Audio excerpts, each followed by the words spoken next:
Hello everyone. In my closet, I'm trying to line that up the right way because I don't want y'all to see all the stuff going on in my closet. I think that's a much better angle. But my hand is going to get tired. But anyway, I am doing this live today. Hey, there's my girl. My girl Laura is going to join us.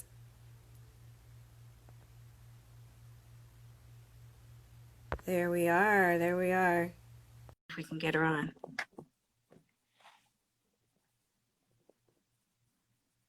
Waiting for the Mind Health Spot. Make sure you check out the Mind Health Spot.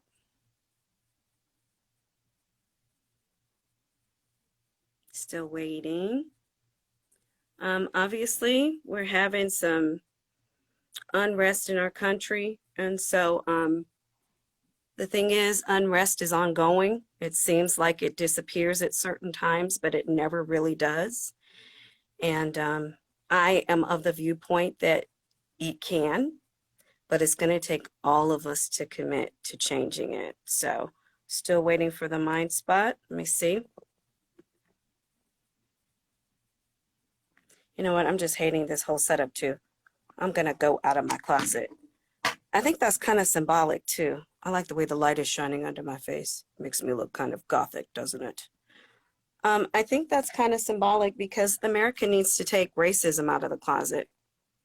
And I'm always so afraid that somebody's going to see my little apartment, and how junky it is, and how it looks, and what's going on, that I keep so much stuff in the closet. So I think symbolically, I am going to go outside. That's what I'm going to do. I'm still waiting for the mind spot. Let's see. Go live with the mind at health spot. Let's try that again. We're just going to keep trying it till we get it right. This is a pure hot mess out here, guys. But I think our country is too. Hey, personalize your presence. Okay, it says you have requested. We're going to work this out. Jadaline, Darla Bridget, hey. Studies Learn in Third, hey. We're going to figure this out. It says waiting for the mind health spot. So while I'm waiting, and I'm going to do this as many times as I need to, while I'm waiting for the mind health spot, I just want to have a conversation with us as Americans. I know I have a lot of friends from other places in the world, so maybe we can have some conversations as human beings. I'm looking at myself right now. It says the mind health spot is unable to join. Let me try again. I'm just going to keep trying. We might have to switch this over to her, but I'm going to say a few words before that happens. If you look at my eyes, like there are dark spots under my eyes.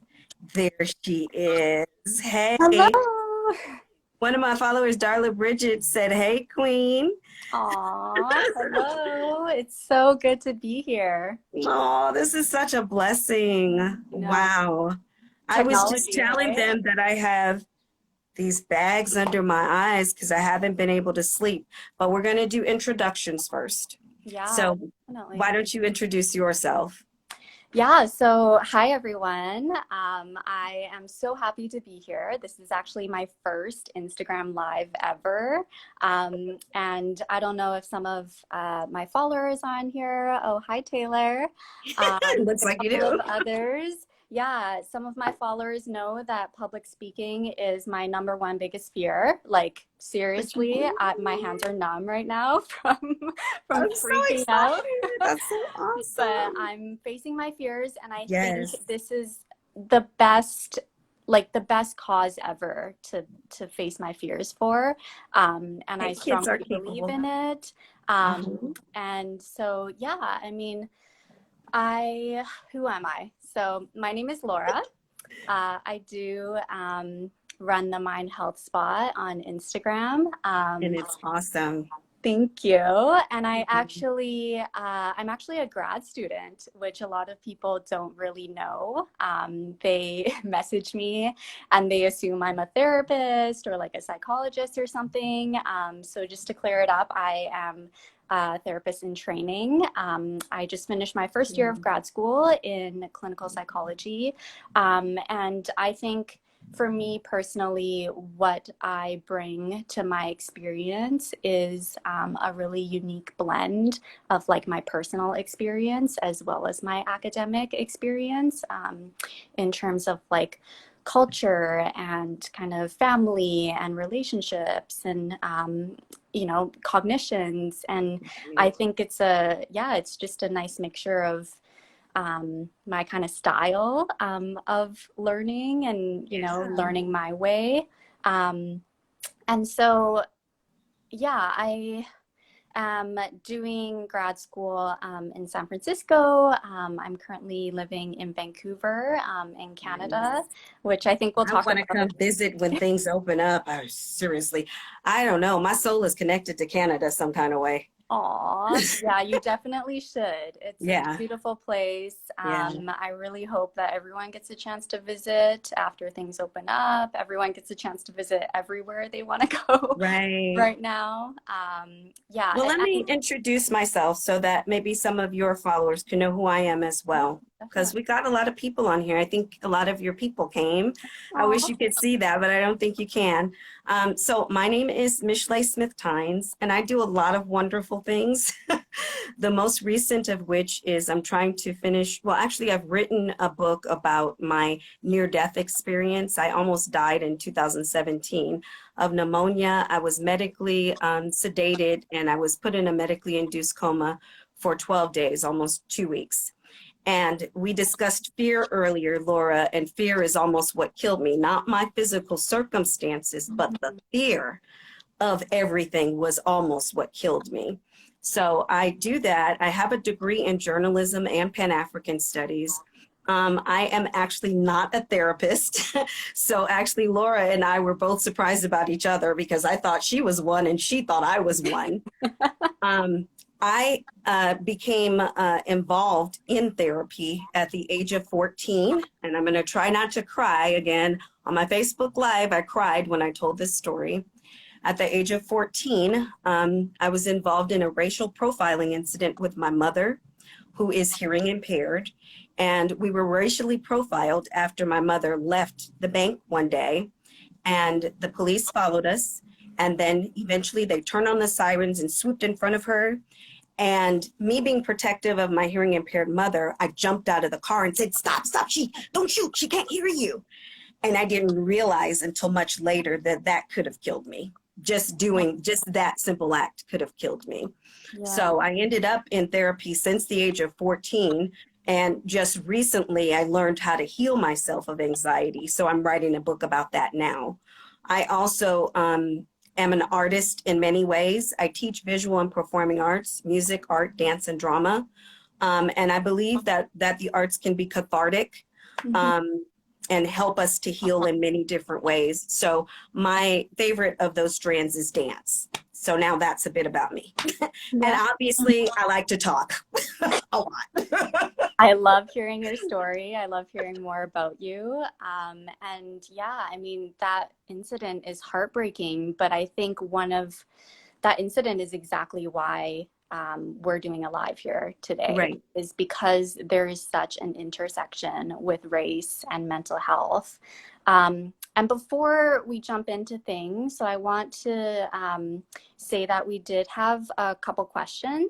Perfect. That were brought up before this live to address during this live. And one of them actually is asking each of us how we decided to go into this field of advocating for mental health, and what made us start our mental health pages on Instagram. So I would love for you to share your perspective. My perspective is that the intersection of Race for America is something that is never fully examined. I have a degree in Pan-African Studies, and I always say that I've never used it. But now is the time for me to open up my voice.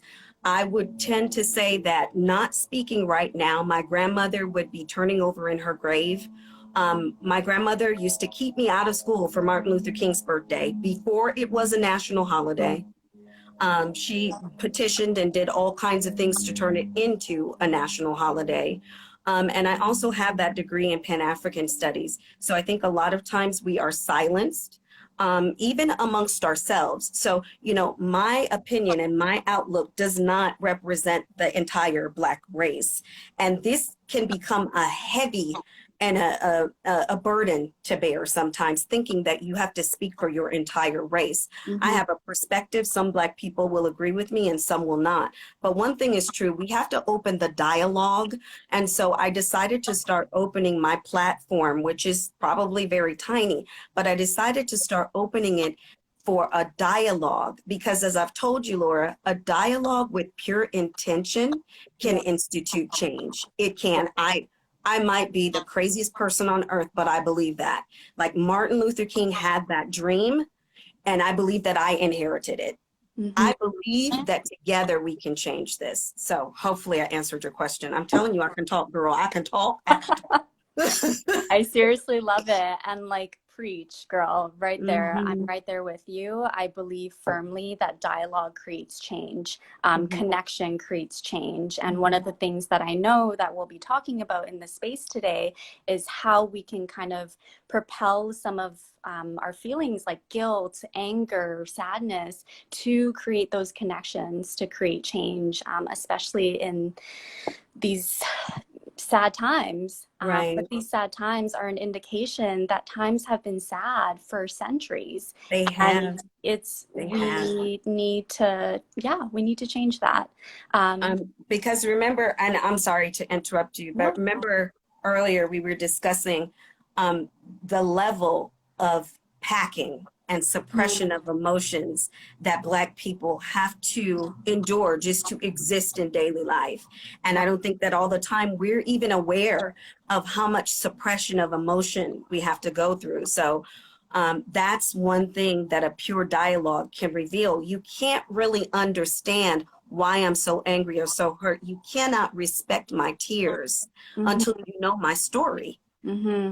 Absolutely. I totally agree with that. I also wonder, you know, can you talk a little bit about kind of relating to that topic, this narrative that's going on right now, especially around some of the protests that are happening, and how there's a bunch of people, you know, who are fighting for this change and a bunch of people who are kind of fighting in their own ways. And then there's also this subset of people who are like, yes, I agree with there needs to be change, but we don't have to do it so violently. Can you talk a little bit about that? There's a quote, and I don't want to misquote Martin Luther King, but I believe it says that a riot is the language of the oppressed, or something along those lines. I'm very sorry, I don't understand, but I have my own analogy of that. When we start thinking about people that are rioting, you can think about the human body. The human body, if it is exposed to food poisoning in the stomach, it will physically rot the stomach unless it is expulsed from the body. Unless it comes out of the body will rot. So this also refers back to that packing and that suppression of emotions that I spoke about, that Black people have to endure just to exist in human nature, just to be present on this world. It goes back to that. So when you've had all of this suppression, if the human body does not vomit out that which is vile, it will die. Yeah. And so, first of all, the thing we need to realize about the riots specifically is that Black people are not the only ones doing that. There are some things that are being staged by certain individuals to make it look that way.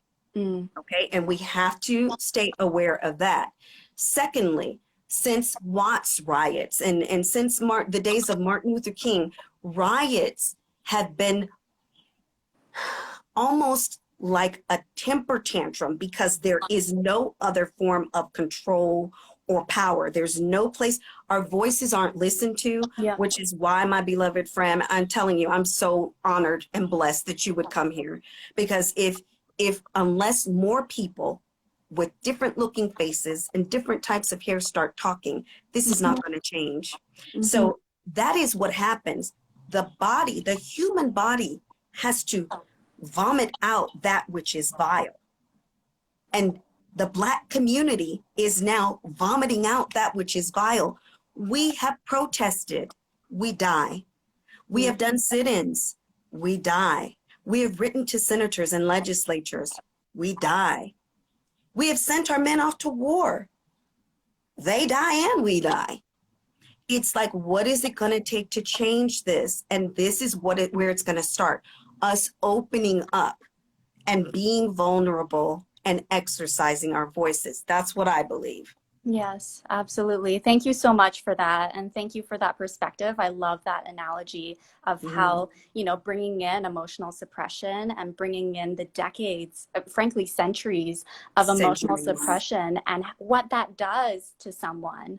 And I think that there are some folks, myself included, that don't grasp the gravity of what that actually looks like, because I have never had to do that, you know, to that extent. And I think a lesson in much of this is like, just because you may not feel and you may not have experienced what someone else has experienced doesn't mean that that experience is not valid. Right. Exactly. And that doesn't mean that you shouldn't care about that experience just as much as you care about your own.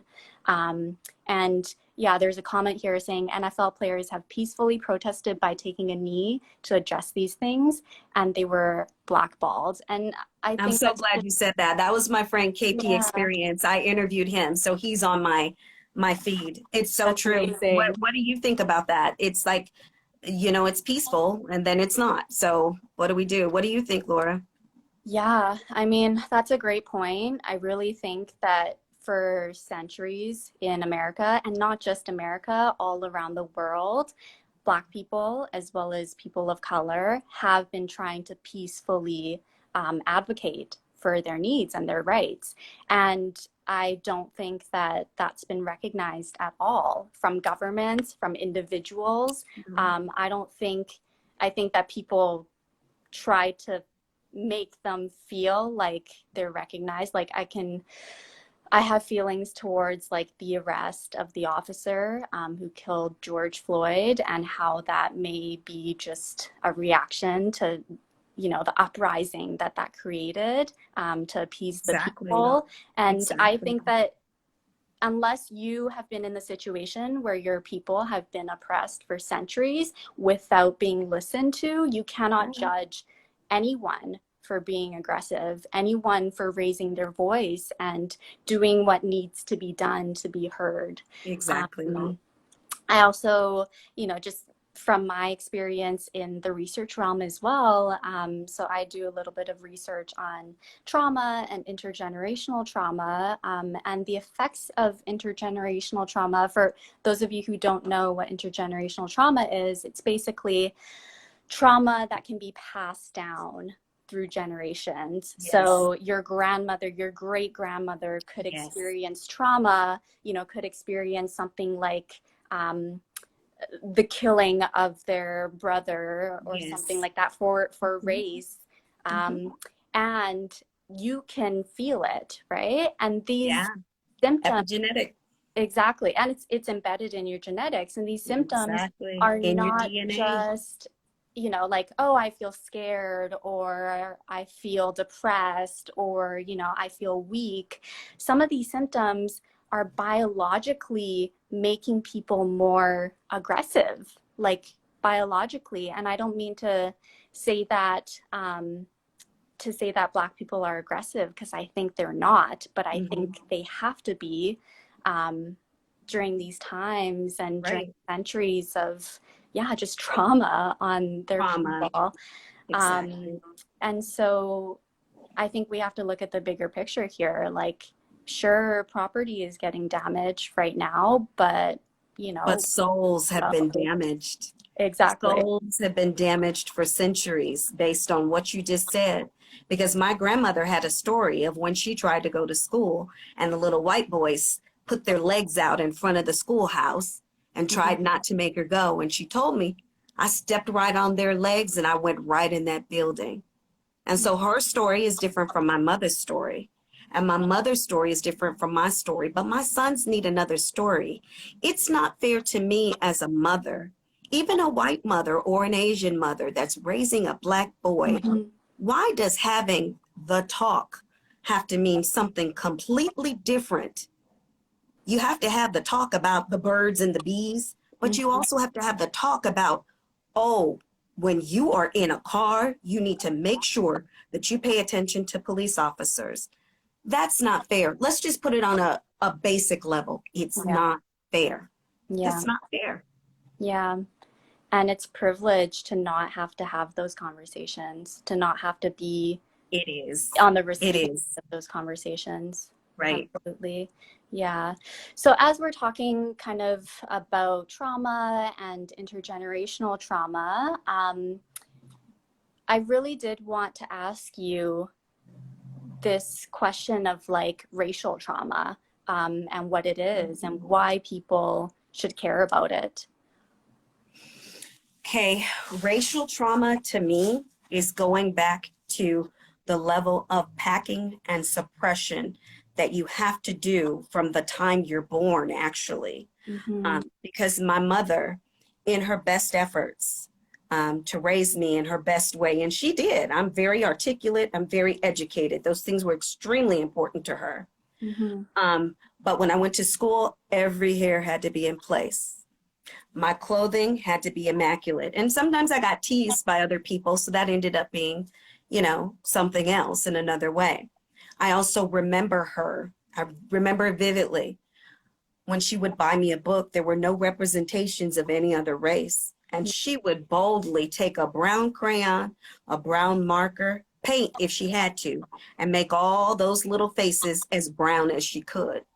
So see, from the beginning, I had to learn that things were not quite the same. And that in and of itself is traumatic. Yeah. It's traumatic when you go someplace and people are picking through your hair. I understand you don't know. Maybe you've never seen it. Maybe you've never seen hair like mine before. I get it. But it's traumatic when I feel like only recently have I started wearing my hair naturally curly. I used to straighten it all the time. And so just the amount of packing that you have to do from the time you are born, it's unbelievable. But see, we never get spaces to talk about it, because when we try to talk about it, we are called emotional, we're called troublemakers, and that in and of itself is traumatizing. Yeah. That kind of thing has happened to me where I work now. Oh, well, if I try to talk to you, you're going to start crying. And this is what happens when you try to express your emotions and you try to tell your story. So the thing is, a lot of the dialogue is not accepted. We have the opportunity to have the dialogue, but it's not accepted. And I understand it sometimes because white people are scared. Like, how am I really going to bring up this conversation? Like, I don't know what to say. But trust me, sometimes I'm scared too, because like I said, I don't represent all Black people. And another thing to know is, like I'm in California, some people who were born and raised in the South, they've had to do a massive amount of packing and suppression of emotions, and so they see things completely differently. But someone points to them and says that they're racist, but they don't know. I had to check somebody today because she said Black pride, that's okay. Muslim pride, that's okay. Mexican pride, that's okay. But as soon as I say white pride, it's a problem.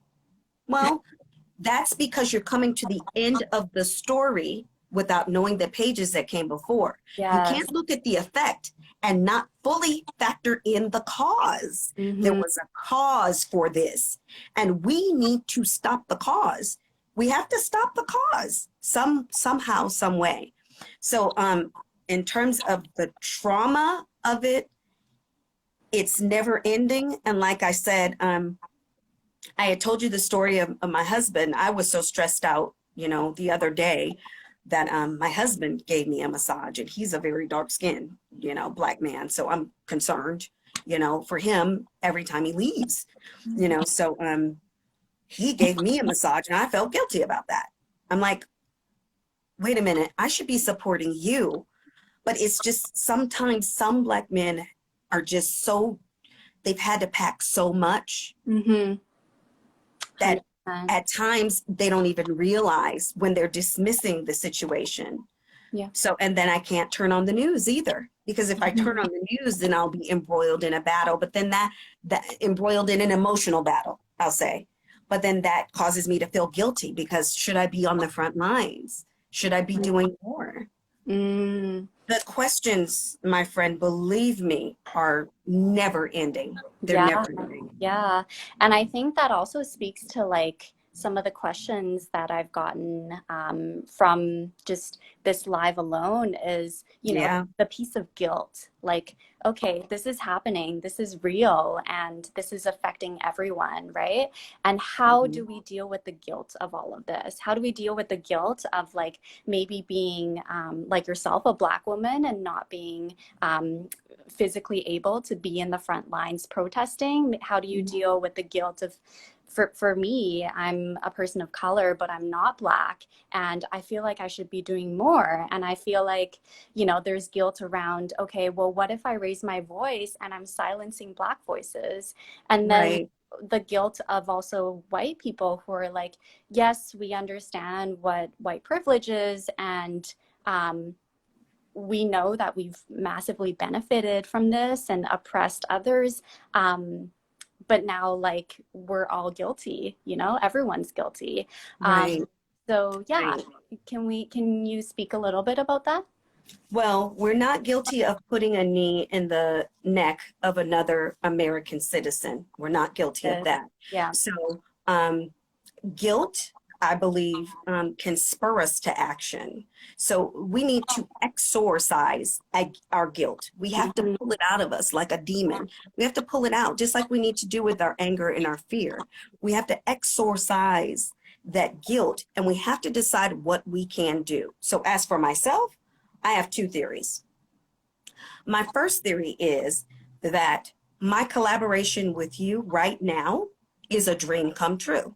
Because until people see other faces more than just my face, and until people see more faces like mine in collaboration with faces like yours, things I don't believe will change. Now, we've got an oppressive system that we all have to realize that if the minority unites, there really is no majority. Like, come on, really? We all see that, right? We all see that. We can all see that.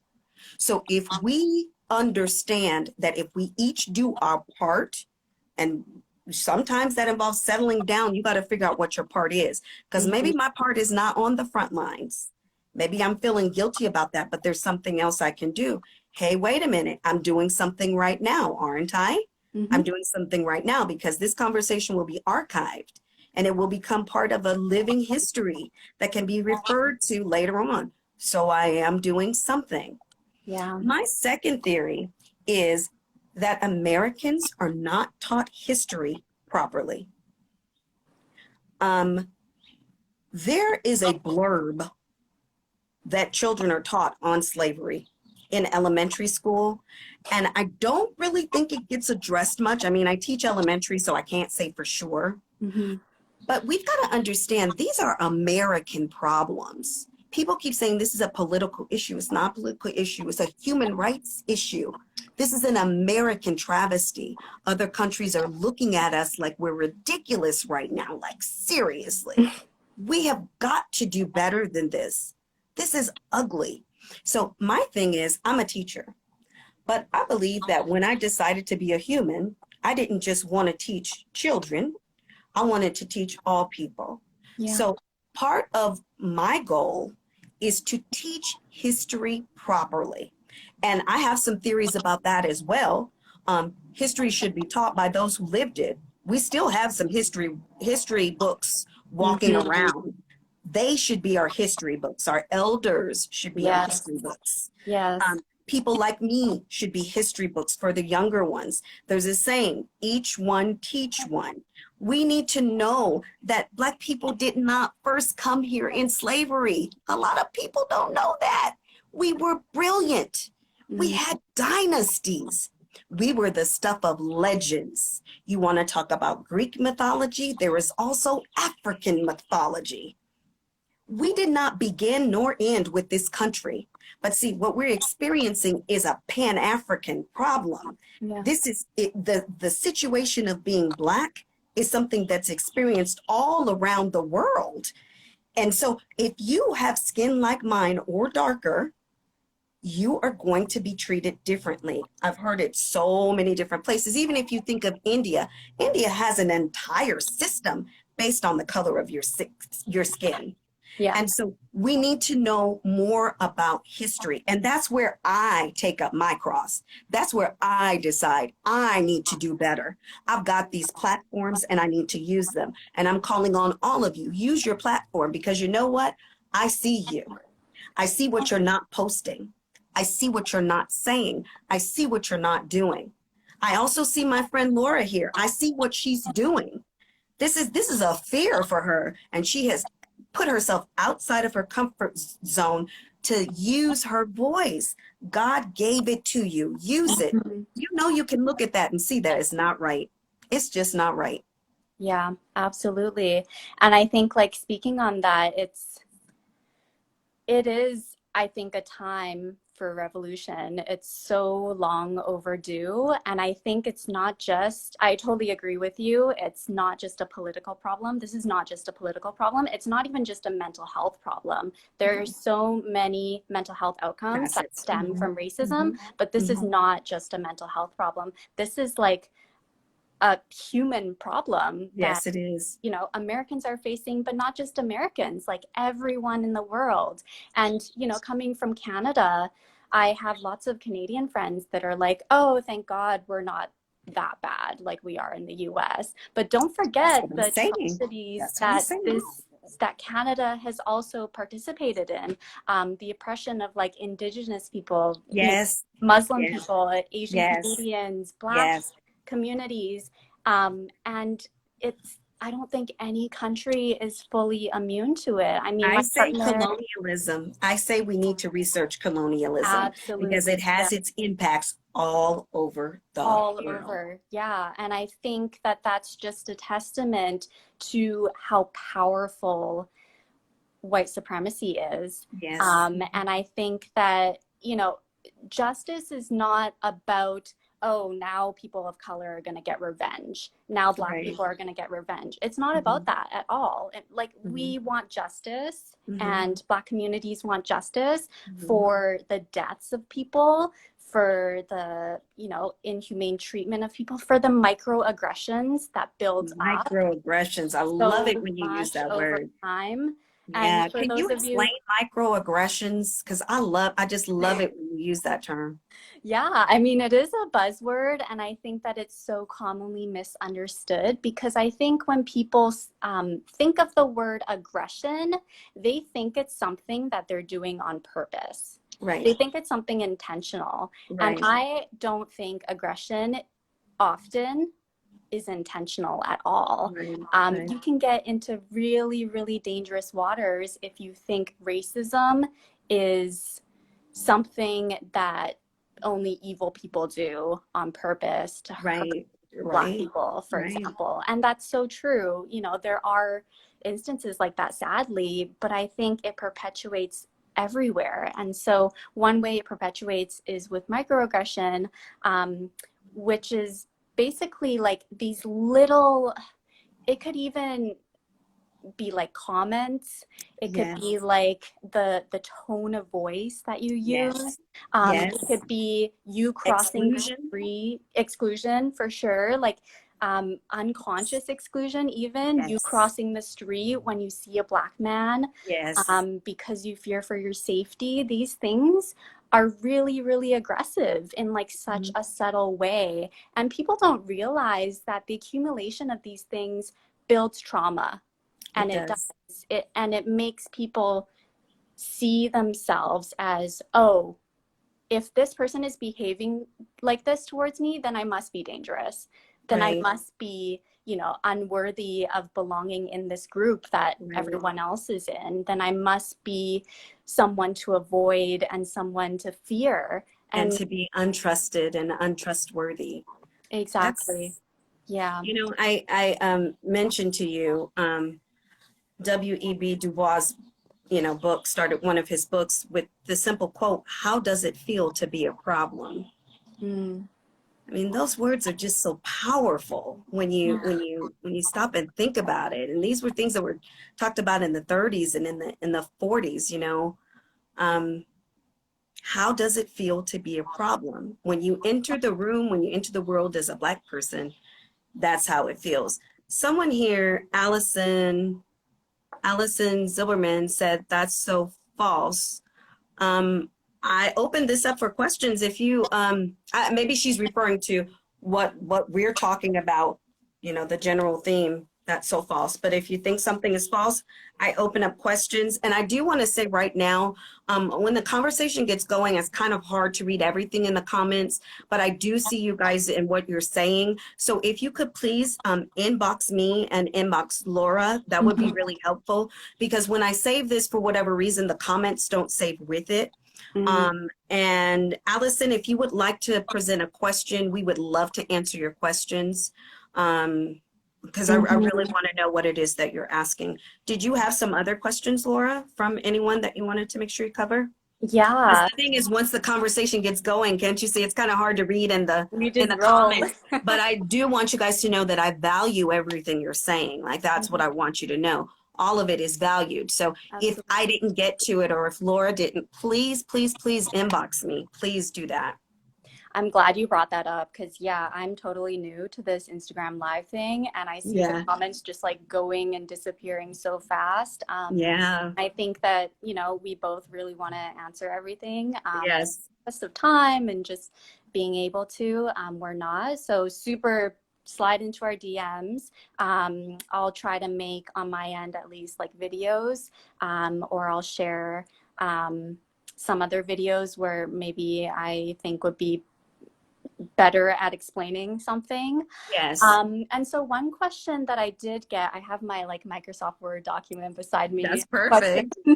One question that I did get from someone about racial trauma is just talking about how racial trauma is really causing in a lot of people this fear of white people. So I don't want to, assume or kind of put words in someone's mouth, but I guess like seeing a white person or interacting with a white person and feeling scared, right? Feeling scared because we know kind of how white people and other people too, people of color, have treated other people of color in the past. Okay, I would stop you right there. Because this is where I am kind of unorthodox, and I'm going to say not all Black people might agree with me. But first I want to say, Allison said, "Oh, sorry, I was agreeing with you guys. And those microaggressions are so false, so untrue as to who color of people are." That's true. It's heartbreaking. Sorry for the delay. No problem. I just wanted to make sure that we got to you. And then Maddie CD, that might be somebody you know. She said, "Thank you for having such an honest, vulnerable, and educational dialogue. You both are so empowering." Aww. So maybe Laura and I will do this again. Y'all, if you don't know me, I can talk. I could talk for 2 or 3 or 4 hours. It's not that hard for me. But, I would love to do this again. Yeah. Now, to answer your question, ask it one more time, just so I can make sure that I answer it correctly. Okay. So I think I put a lot of my words into it, but this is the question. Racial trauma is causing fear of white people. Is this valid, or am I discriminating right now? Okay. And then I remember you said something about people of color against other people of color. And that's why I say that my experience might not fit in with that of all Black people, because colorism does get involved. But we have to understand that colorism was instituted during slavery, and that it has persisted, and that it's just another side of the same beast. It's another side of the same beast. So in answering the question, okay, there have been times when I've been afraid of white people, and there have been times that I've been afraid of Black people too. Mm-hmm. And I'm a Black person, and I'm saying that. Okay, I said that. I said that. But in terms of white people, sometimes with the packing and the suppression that goes on, I feel like I have to present myself a certain way. I think that by some standards, because I'm a woman, I'm not as intimidating. I stand at 4'11", so I'm probably not as intimidating. Right. And my skin is not as dark as some, and the texture of my hair is different. So I might not be as intimidating as some, so my experience might be different. And I'm also not sure, I think I said this earlier, depending on where you live, if you live in the South, I was hearing something about they were still having black and white proms somewhere in the South. Like, really? So it's going to be some of it based on your environment. But the thing is, with platforms like Instagram and Facebook and YouTube, we can all broaden our horizons. You know what I'm saying? But I will admit, like today, when I went out, I didn't find myself speaking, as much as I normally do. And then I caught myself doing that, and it kind of made me sad, because I'm not doing that because a person is white or Black. I'm doing that because that's who I am. That's who I am as a person. I hug people. I hug perfect strangers. I hug them and engage them in conversation. Some of the trauma, I'll be honest with you, it can start in the public school system. Yeah. And I work in the school system, and I know that at some point, there are going to be some people that disagree with what I say. But I in my particular position, I don't work in the classroom. I go into different classes, and I can't tell you how many times I've seen a little Black boy sitting off in the corner. Now, granted, behavior, we have issues, things could be happening, but for that to happen in 45 to 55% of the classes I go in, that's a lot. What does that tell that child? What is that saying to that child? So the way that I think it happens sometimes is that there are certain conversations that you can't have. And so then you come to the end of the story, and then you judge the end of the story when all of this packing and suppression has happened, and you don't really even know that person. They show up physically for you every day, but you don't know their soul. You got no clue what they're hiding, just because they have to keep their job. You have no clue what they're hiding, so they can be acceptable to you. So I tend to talk a lot. Can you ask the question? Just ask the question verbatim one more time. No worries. I want to make sure. Racial trauma is causing fear of white people. Is this valid, or am I discriminating?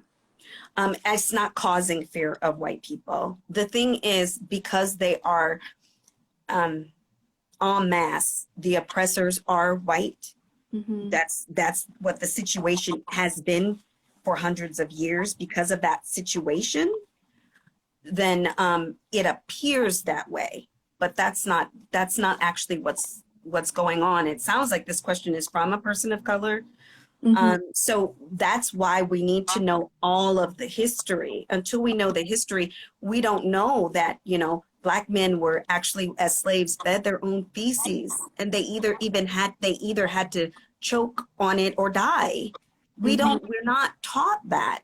We're not taught that. We're not taught that our history did not begin with us as slaves, but as great people with dynasties, the stuff of legends.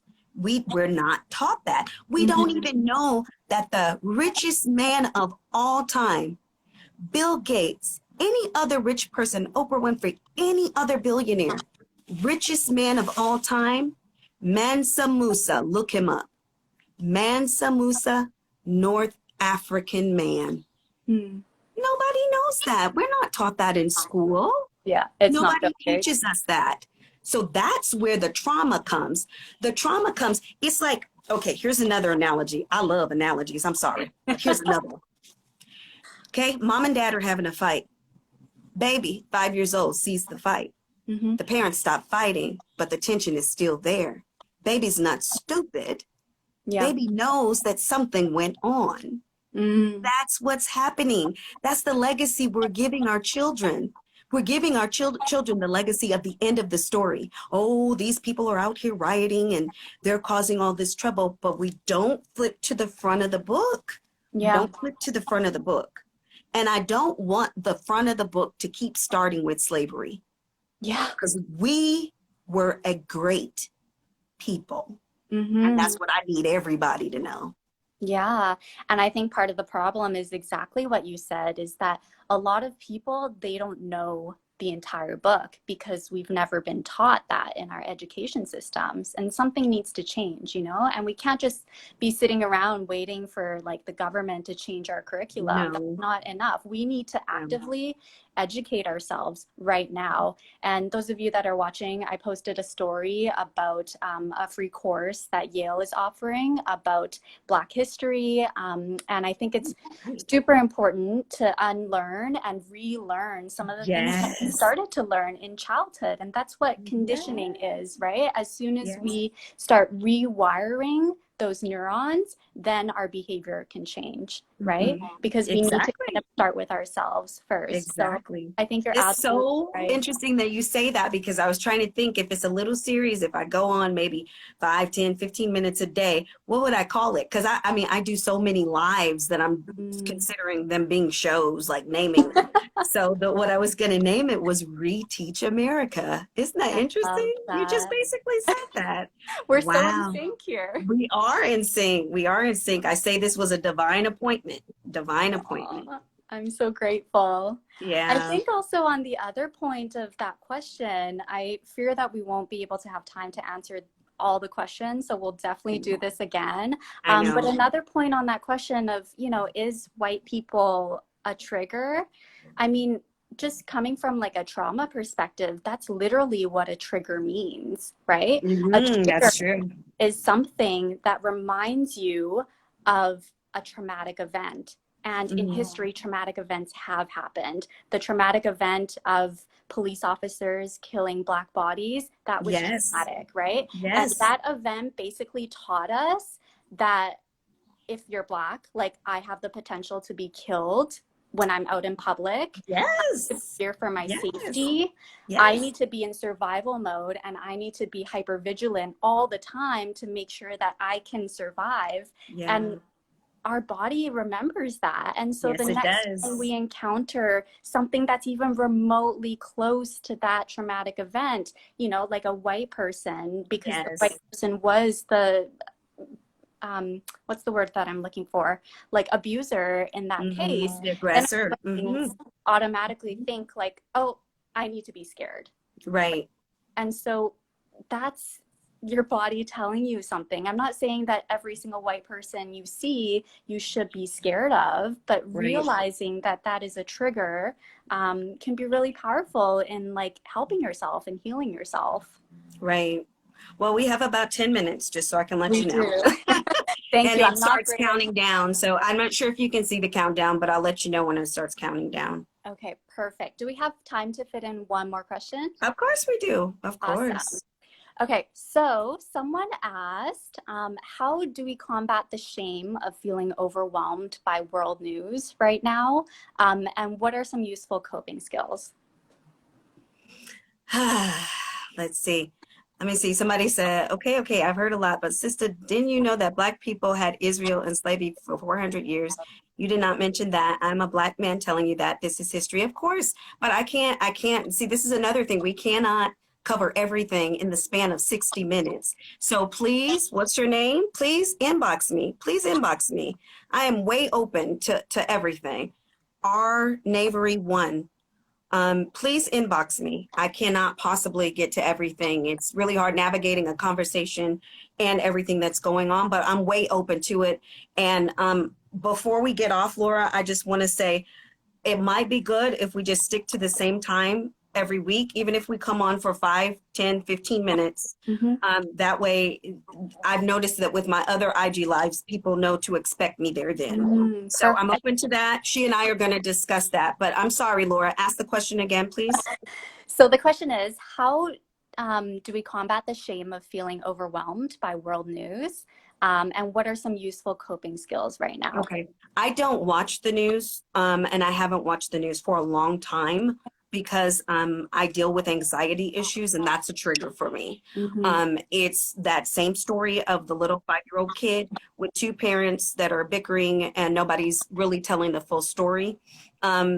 You know, people say not to watch Fox, other people say not to watch other news outlets, and I just end up getting confused. I think I know what the story is, but I don't really know what it is. So I rely on other ways of getting my news and my information. I'll reveal those at a later time. But most of these things started coming up because I am on social media and it's all over the place. Like it's all over the place. So once again, I might not be the person to provide the answer for you with that. I do not watch the news at all. Yes, I have a degree in journalism. I don't watch it at all because it has become basically a series of opinions, and I still don't know what happened. That's always how I walk away. Your opinion, what happened? I just want to know what happened. So that's my unorthodox approach. I just don't watch it at all. And I think that's great. I mean, that kind of speaks to like boundary setting as well. I think it also speaks to the problem that like, yes, what we're saying here is that things like guilt and anger and shame, those things are normal. Those things are not pathological. There's nothing wrong with you for feeling that way. Right. And we can use this as kind of a propeller for action. But there is also a range of like, you know, being productive emotion to like just completely dysregulated and unable to function. And sometimes we do have to protect ourselves and set boundaries and say to ourselves like, hey, you know, I'm going to check in with myself. And I know that for you, like it's one of your triggers for anxiety and you know yourself best, right? So you know, like I need to protect myself because in order for me to do work in this sphere, I need to make sure that I'm not dysregulated and you know, like feeling out of control. So I think emotion is not bad. Emotion are powerful messengers. But as soon as you find yourself creeping into that dysregulation realm, then maybe it's an indication like, hey, something needs to change. Right. Yeah. I agree. And especially what you were saying, that I believe that our emotions tell us things. They actually are whispering little secrets in our ears. And sometimes it's, you know, like maybe you don't know what your part is or what your role is in this. Maybe the anxiety or the guilt is telling you what it is that you're supposed to do or how you're supposed to step up. Because I've seen babies on here. There have been some babies on Instagram, like a 12-year-old, I think, was singing a song, had the most angelic, most beautiful song. And he did his part. Everybody, you know, everybody's part is not on the front lines. You know, there have to be some people doing some other things as well. So, but you got to figure out what your part is and you have to do that. Like, just do that. Do you, boo. Do you, you know, stay in your lane, whatever your lane is, and do that. Exactly. Yeah. And that might mean, you know, just having a hard conversation with a family member. That might mean like going to a protest. That might mean, you know, posting something on social media. Like it doesn't matter what the thing is as long as you're doing the thing. Right. Because I've even seen a lot of people say, I might lose a lot of followers if I do this, but I'm going to say, I even think you said that. I'm sorry. I did. I just remember. And I did lose followers. And I gave you a wish. Remember, I said, I prayed for you for everyone that you lost, that you gained another 5.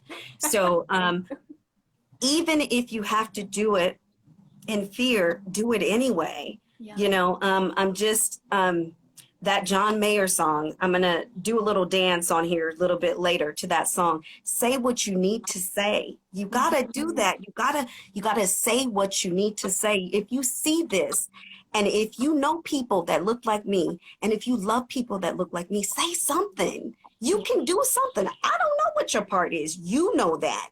But you can do you, boo. You can, Gina, I see you.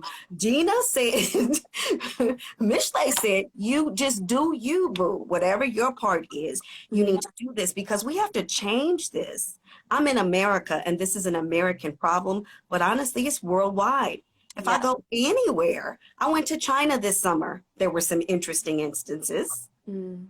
went to Japan. Oh, the Japanese are so lovely though. Oh my gosh, they were just so beautiful. But it's a worldwide issue. And as a fellow human, we have to change this. This is Yeah. nasty. We can't leave our lives saying we did nothing about this right here. We have to say, you know what? I did this much. Y'all, I only had that much. See, look, I only had that much that I could do, but you know what? I did something. Mm-hmm. Mm-hmm.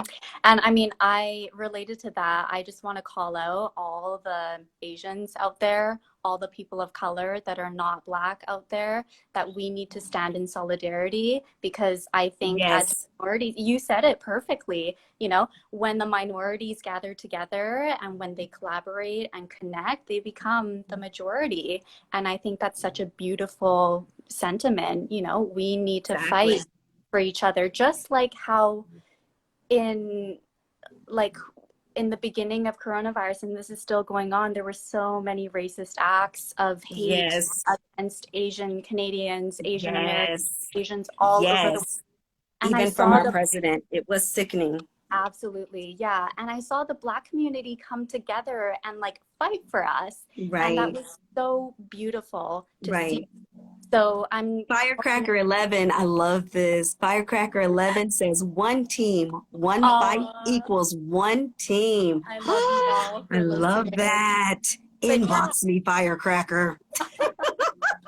I feel like there's firecrackers going on in I my do heart like too. right This is now. awesome. This is so beautiful. Wow. So I I know agree. we only have about 3 minutes left, Yeah, which is sad because I wanted to talk more, but Instagram literally cut us off at it 1 hour. does. But I'm open to next week. We can do it next week at 1. Definitely. Yeah, I am Because very this is not going to go away. And that's one thing that keeps happening. We keep thinking that it's going to go away and we put our mhm. guard down and then it comes up again. And Yeah. so we are all brothers and sisters. That's one thing about me. Like my neighbor from where I used to live, I still call her my neighbor. She's always going to be my neighbor. My brothers and sisters from churches I used to go to, they're always going to be my brothers and sisters. So if I knew you once, I know you always, Yeah. okay? You're always a part of my heart. And that's what you guys need to know. Let's bring this together in love. Hate, Martin Luther King said, hate is far too heavy a burden to bear, and it's bringing tears to my eyes. I have nothing but love. I got nothing but love for you, honey. I got nothing but love for you. Work it out. I got nothing but love. That's me.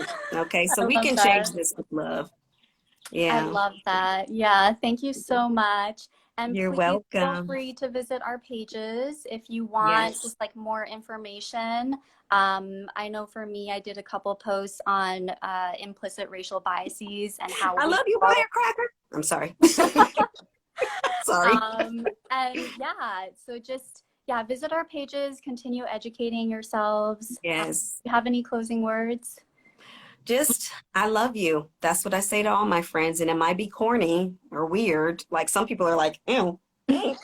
But I say that to everybody. I think we need to start loving each other as humans. Mm-hmm. So, any humans watching this, I love you.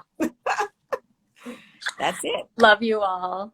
Thank you Okay. so much I'll for your catch you. time again. Well, hopefully we'll be back next week. Stay tuned to Yes. our web pages. We're going to work that out. But this is an open dialogue. If you want to interview me, I talk for ages, so you probably won't even have to talk. Okay, just I put me love on your it. IG and I'll do it. Trust me.